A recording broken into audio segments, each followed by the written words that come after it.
जंजुआ संस्कृत ज़ुबान का लफ्ज़ है जिसके मानी है जंगजू, बहादुर, दलेर और लड़ाका। जंजुआ राजपूत कबीले का मुकम्मल शजरा नसब तारीख़ की मुख्तलिफ़ किताबों में तफसील से दर्ज है। जंजुआ राजपूत अपने मोरस आला राजा देवपाल जंजुआ की निस्बत से जंजुआ कहलाते हैं।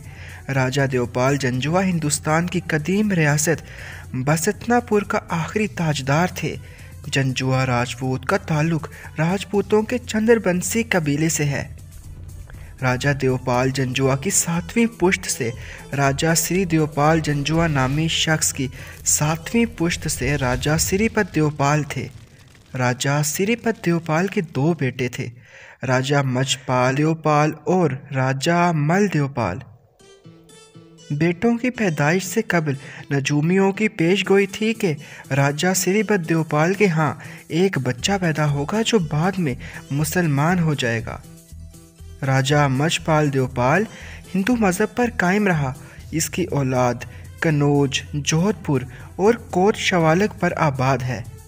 बाद अज़ां राजा मल देवपाल ने इस्लाम कबूल किया। राजा मल देवपाल की शादी अपने मामू वालिय मथुरा राजा बशन देवपाल की बेटी से हुई। राजा बशन देवपाल की औलाद नरीना न थी। राजा ने दस्तार बंदी करके राजा मल देवपाल को मथुरा की हुकूमत सुपुर्द कर दी। तहम हिंदू ब्राह्मणों ने इस फैसले से बगावत की।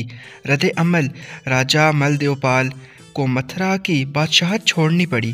राजा मल देवपाल ने दिल बर्दाश्ता होकर कोहे शवालक की तरफ कूच किया। ताहम ब्राह्मणों की दोबारा मुखालफत की वजह से 998 ईस्वी में राजा मल देवपाल ने हिंदुस्तान के शुमाल मगरबी पहाड़ी सिलसिला कोहिस्तान नमक को अपना मस्कन बना लिया।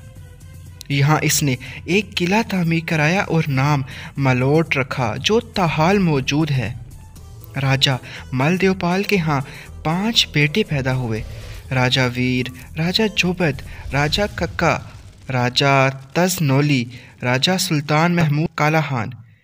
राजा वीरा और राजा जोबद ने कोहिस्तान नमक जो मशरिक़ में दरियाए झेलम से शुरू होता है और मगरिब में दरियाए सिंध तक चला जाता है, वहाँ सकूनत इख्तियार की। राजा खक्का ने कश्मीर और मुजफ्फराबाद के इलाके पर काबिज होकर वहाँ एक किला तामीर करवाया जिसे किला चालास कहा जाता है। राजा तरनौली ने हज़ारा पर काबिज होकर वहाँ हुकूमत की और राजा सुल्तान महमूद अलमारूफ काला खान को कोहिस्तान नमक से अपनी फ़ौज लेकर कश्मीर की तरफ रवाना होना पड़ा। रास्ते में रावलपिंडी से मशरिक़ की जानिब रियासत काबरों की हदूद में आराम की गर्ज से पड़ाव किया और मालूम हुआ कि इस रियासत का बादशाह एक चंद्रबंसी राजपूत है जिसका नाम राजा सुल्तान अहमद मट था। राजा सुल्तान अहमद मट के यहाँ औलाद नरीना न थी, सिर्फ एक बेटी थी जिसका नाम रियासत के नाम पर रानी काबू था। रानी काबू का निकाह राजा सुल्तान महमूद काला खान से हुआ। राजा सुल्तान अहमद मट ने रियासत काबरों बेटी को जहेज़ में दे दी। याद रहे राजा सुल्तान अहमद मट की निस्बत कहोटा का गांव मटोर आबाद है जिसे आजकल नारा मटोर कहते हैं। रियासत काबरों का मोहल्ले वकू इस तरह था कि रियासत काबरों के मशरिक़ की जानिब दरियाए झेलम बहता था, मगरिब की जानिब दरियाए सवां और रावलपिंडी का इलाका था, शमाल की तरफ कहोटा की पहाड़ियों का सिलसिला था जो मरी तक फैला हुआ है, जनूब की तरफ पोटोहार का मैदान जिसका रकबा सुहावा की पहाड़ियों तक लिंक करता है। रियासत की मलकियत 84 देहात थे। दारुल हुकूमत मटोर था जो राजा सुल्तान अहमद मट के नाम से मंसूब है, जैसा कि हम पहले ऊपर बता चुके हैं।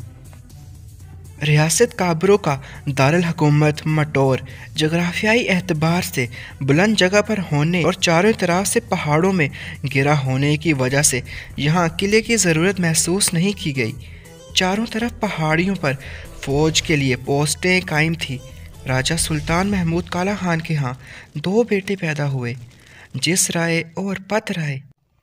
बेटों के जवान होने पर राजा सुल्तान महमूद काला खान ने अमूर रियासत दोनों बेटों के हवाले कर दिए। रियासत का मशरक़ी हिस्सा पत राय के हवाले जबकि मगरबी हिस्सा जस राय के हवाले कर दिया।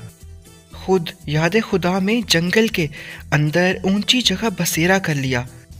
आलम तसव्वुफ़ में वलायत पर फाइज हुए। इसी जगह अब आपका मज़ार है और ये जगह दादा हैं के नाम से मशहूर है। राजा सुल्तान अहमद मठ और रानी काबू की कब्र भी इसी मज़ार के अंदर मौजूद है। माजी में राजा सुल्तान महमूद अल मारूफ काला खान के सालाना उर्स की तकरीबात बाकायदगी से होती रही हैं। राजा सुल्तान महमूद अल मारूफ काला खान की औलाद काबरोवाल कहलाई।